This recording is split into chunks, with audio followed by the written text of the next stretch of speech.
नमस्कार दोस्तों, मैं राजेश सिन्हा और आप देख रहे हैं न्यूज लहर पटना। दोस्तों, पूरे बिहार में विधानसभा चुनाव का प्रचार जोर शोर से चल रहा है और आज हम आए हुए हैं बिहार के जाने माने पत्रकार और राजनीतिक विश्लेषक अरुण कुमार पांडे सर के पास। हम उनसे बात करने वाले हैं पटना जिले के पटना सिटी लोकसभा क्षेत्र के 6 विधानसभा क्षेत्र के बारे में और वहां के उम्मीदवारों के बारे में और क्या स्थिति है इसके बारे में जानने के लिए। सर नमस्कार, न्यूज लहर पटना में आपका हार्दिक स्वागत। सर, पटना सिटी लोकसभा क्षेत्र में 6 विधानसभा क्षेत्र जिसमें बांकीपुर, कुम्हरार, दीघा, पटना सिटी, फतुहा और बख्तियारपुर, ये 6 विधानसभा क्षेत्र है सर। इसमें 3-4 जो सीट है वो भारतीय जनता पार्टी जीत सकती है, मतलब जो कुम्हरार हो जाए, पटना सिटी, फिर बांकीपुर या दीघा। लेकिन सर 2 फतुहा और बख्तियारपुर विधानसभा क्षेत्र से सर इस बार जीतने का, जैसे वहां बख्तियारपुर विधानसभा क्षेत्र में एक बार भाजपा जीती थी, पिछले 2-4 चुनाव को अगर ध्यान में रख के देखा जाए तो पहले एक बार राजद जीतती थी, एक बार भाजपा। पिछली बार राजद जीती थी, इस बार भाजपा क्या जीतने का चांस था, लेकिन वहां यादव बहुल विधानसभा क्षेत्र बख्तियारपुर को माना जाता है। और पिछले विधानसभा में जो उम्मीदवार थे रणविजय उर्फ मुखिया, लल्लू मुखिया, उनको टिकट नहीं देकर अरुण साह पर दाव लगाया है। वहां जातीय समीकरण में ये कैसे बैठते हैं, क्या उम्मीद लगता है सर आपको? देखिए, वो अभी पटना साहिब लोकसभा क्षेत्र में जो 6 विधानसभा क्षेत्र में आज आपने चर्चा रखी, विधानसभा क्षेत्र बख्तियारपुर विधानसभा क्षेत्र पटना जिला का बाढ़ मंडल का ये विधानसभा क्षेत्र है, जो पहले कभी ये बाढ़ संसदीय क्षेत्र लोकसभा क्षेत्र में होता था, जहाँ नीतीश कुमार सांसद रहा करते थे। जब फिर वो नालंदा से भी चुनाव लड़े, बाढ़ से लड़े, तो बाढ़ से वो हार गए, नालंदा से चुनाव। इसके बाद परिसीमन हुआ तो बाढ़ तक तो हो गया मुंगेर कंस्टिट्यूंसी में, बख्तियारपुर, फतुहा और इधर जो आपने की कहा 6 विधानसभा सीटें हैं पटना साहिब। लोकसभा के पिछले चुनाव में रविशंकर प्रसाद जो केंद्रीय मंत्री हैं वो सांसद चुने गए वहां से, उसके पहले शत्रुघ्न सिन्हा। और ये क्षेत्र रहा बीजेपी की सीट रही है। 4 जो शहरी क्षेत्र है वहाँ बीजेपी का दबदबा है, स्वाभाविक वहाँ बीजेपी विधानसभा सीट भी जीतती रही है और लोकसभा के चुनाव में इन क्षेत्रों में उसकी बढ़त भी हमेशा रही है। लेकिन ये 2 फतुहा और बख्तियारपुर ये ग्रामीण क्षेत्र कहलाता है और इसमें यादव बहुल है। परिसीमन में दोनों क्षेत्र को यादव बहुल क्षेत्र मानते हैं। एक ये है 51 से अब तक यूँ कहें 51 से 90 तक जो चुनाव हुए, तो 11 चुनाव में है, उसमें तो 11 चुनाव में 10 चुनाव वहाँ जो है वो कांग्रेस जीतती रही। मतलब कांग्रेस का कभी वो गढ़ हुआ करता था, लेकिन 2020 के बाद से जो चुनाव हुए वहाँ थोड़ी परिस्थितियाँ बदली और तो कभी राजद कभी कांग्रेस, ये कभी राजद कभी बीजेपी, इन्हीं दोनों के आधिपत्य में रहा है। आपने ठीक ही कहा कि पिछले चुनाव में वहाँ अनिरुद्ध जीते थे 2020 में, राजद के कैंडिडेट 16,000-20,000 वोट से। और फिर वहाँ लल्लू मुखिया को इस बार टिकट नहीं देकर के, लल्लू मुखिया जिसको यादव हैं उनको टिकट नहीं देकर के इस बार अरुण कुमार जो वैश्य समाज से आते हैं उस पर दाव लगाया है, भरोसा किया है। वो सवाल अब ये है इस चुनाव में क्या होगा, ये चुनाव में जात के आधार पर वोट होंगे कि पार्टी के आधार पर वोट? पार्टी के आधार पर वोट है तो यादव वोट पर तो निश्चित रूप से माना जाता है कि आज भी लालू प्रसाद का जादू है, लालू प्रसाद का प्रभाव है। जो एमआई जिसको कहते हैं यादव मुस्लिम मतदाताओं पर आज भी लालू प्रसाद का, कभी 90 से जब लालू प्रसाद मुख्यमंत्री बने, चाहे सत्ता में रहें सत्ता से बाहर रहें, राजनीति की एक धुरी है, तो वो एक लालू प्रसाद का जो राजनीतिक प्रभाव है उसका निश्चित रूप से बख्तियारपुर में भी वो देखने को मिलता है। तो ये बात है। अब जो बात आपने कही कि इसके चुनाव में क्या होगा, बख्तियारपुर की एक पहचान खास ये रही है। देखिए कि ये चुनाव 1951 में जब ये पहली बार चुनाव हुआ, उस समय 1951 में ही नीतीश कुमार का जन्म हुआ था और उसी क्षेत्र से उनका पैतृक घर है वो बख्तियारपुर बाजार में, वहाँ के वो वासी हैं। तो ये आज की तारीख में नीतीश कुमार का ये गृह क्षेत्र भी आप इसको कहेंगे, जन्म स्थान का क्षेत्र है, उनका पैतृक घर आज भी है। और बख्तियारपुर नाम क्यों पड़ा? मोहम्मद बिन बख्तियार खिलजी, उसके नाम पर ये नालंदा और विक्रमशिला विश्वविद्यालय को नष्ट किया था और बाद में ये उसी बख्तियार खिलजी के नाम पर ही बख्तियारपुर स्टेशन का नाम हुआ, ये लोग मानते हैं। तो बख्तियारपुर का नाम बदलने की मांग हमेशा हुआ करती है कि अतीत में कोई गौरवशाली बात नहीं है जिसने नालंदा यूनिवर्सिटी को, विक्रमशिला यूनिवर्सिटी को नष्ट किया, उसके नाम पर बख्तियारपुर क्यों? तो मुख्यमंत्री नीतीश कुमार से भी ये मांग हमेशा होती रही कि वो किसी, वहाँ कई स्वतंत्रता सेनानी भी हुए, सीलभद्रा जी बड़ा नाम था, वहाँ स्वतंत्रता सेनानी हुए थे।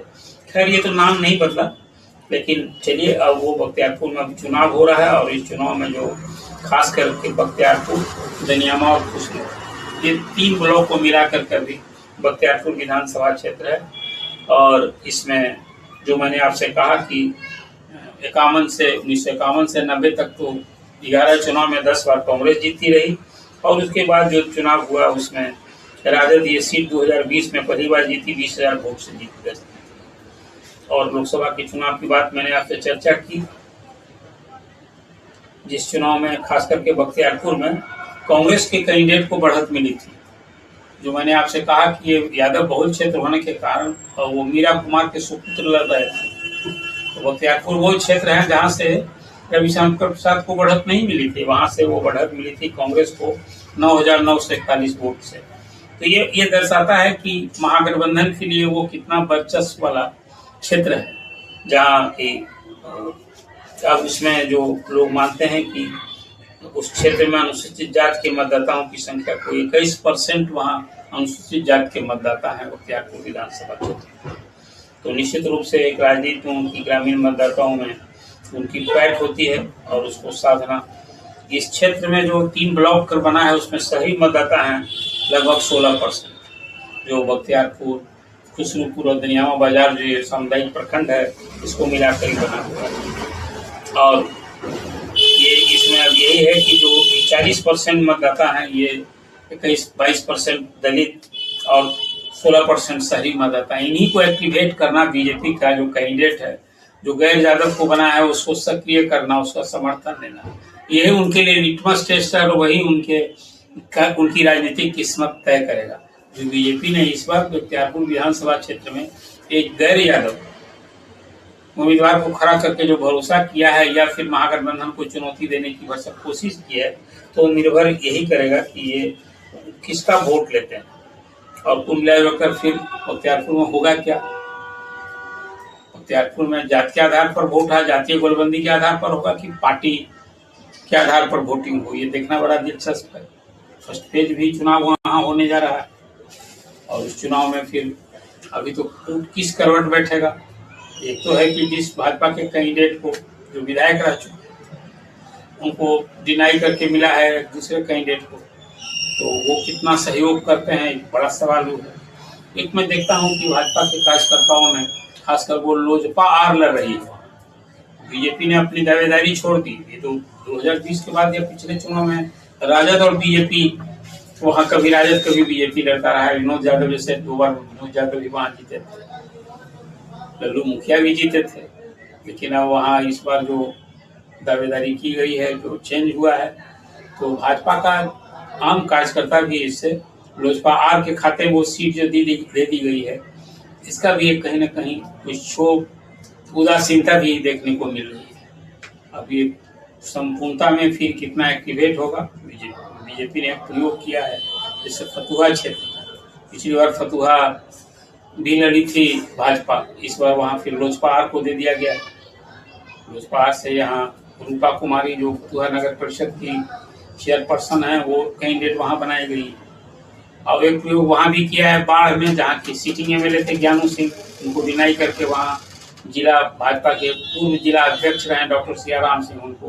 तो ये तीनों कंस्टिट्यूंसी में कहीं न कहीं एनडीए की प्रतिष्ठा विशेष रूप से दौड़ रही है। आपने तो पहले चर्चा की कि भाई पटना साहिब लोकसभा क्षेत्र में जो 2 सीटें हैं वो एनडीए के लिए चुनौतीपूर्ण है और 4 सीट में कहीं न कहीं बीजेपी की बढ़त हुआ करती है। तो मोटा मोटी जो सामाजिक समीकरण है बख्तियारपुर का या फुतुहा का, वो मैंने आपसे उल्लेख किया। और ये अब इस चुनाव में देखना दिलचस्प होगा कि भाजपा का ये जो प्रयोग है कितना काम आता है। इसके पहले भी कई चुनाव आपको याद होगा, विजय कृष्ण लड़े थे चुनाव और उनके खिलाफ बुद्धदेव सिंह ने बाजी मार ली थी। एक केसरी किशोर सिंह भी चुनाव को ही बीजेपी से बड़े ही एक सामान्य सरल कार्यकर्ता की पहचान थी उनकी, वो लड़े थे तो भी बाजी मारी, राजद बाजी मार लिया। तो सामाजिक समीकरण के हिसाब से यादव बहुल क्षेत्र है, ये तो आपने खुद ही कहा है, वो है भी। तो वहाँ गैर यादव का प्रयोग कितना कारगर होगा ये तो समय बताएगा, लेकिन ये है कि एनडीए के लिए बख्तियारपुर सीट पर फतह करना एक सचमुच कठिन चुनौती तो मुझे जरूर दिखता है।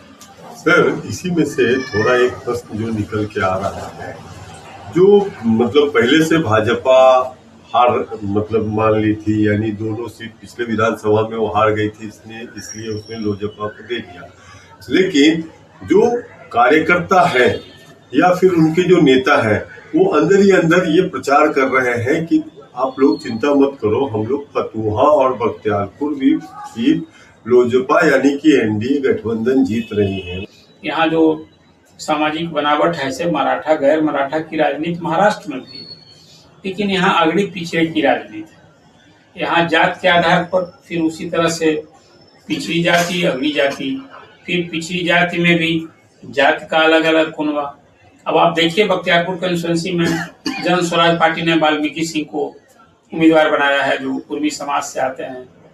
वो एमएलसी भी रहे हैं, कभी नीतीश कुमार के साथ उनकी पार्टी के जिला अध्यक्ष हुआ करते हैं। अब ये सवाल उठता है कि जन स्वराज पार्टी को जो कहीं समर्थन मिलेगा, जो कुछ उम्मीद है, जिस ढंग से वो एक्टिव है, किसका वोट कटेगा? स्वाभाविक वो वोट एनडीए का कटेगा, गैर यादव का वोट कटेगा। तो एक और एपीपी आप पार्टी का भी एक अरुण कुमार दूसरे भी कैंडिडेट, लेकिन मुख्य मुकाबला मुझे लगता है कि वहाँ ये तीन त्रिकोणात्मक संघर्ष की स्थिति वहां दिख रही है फिलहाल। वोट में कौन कितनी जगह लेगा, ये अपर हैंड तो कुल मिला जुला कर मुझे जो अभी तक जो परिदेश बना है, अब तो 4 दिन और है प्रचार के, 6 नवंबर को चुनाव होंगे। लेकिन महाराष्ट्र में की परिस्थिति डिफरेंट थी और उसको सिमिलर टू बख्तियारपुर जो एक समझ बनी है कि बीजेपी का रोल देखिए, खासकर लोजपा रामविलास पार्टी को जो 29 सीटें मिली, उसमें एक सीट तो मटौरा में उसका कैंडिडेट का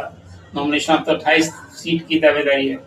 उसमें दर्जन भर सीट ऐसी मिली है जहां की पिछले 2-3 चुनाव में वहां एनडीए की जीत ही नहीं मिली। मतलब हारी हुई सीट को जीतने की दावेदारी, जो चिराग कहा करते हैं कि लोकसभा के चुनाव में तो हमारा 100% स्ट्राइक रेट था, हम 5 सीट लड़े, 5 सीट जीत गए।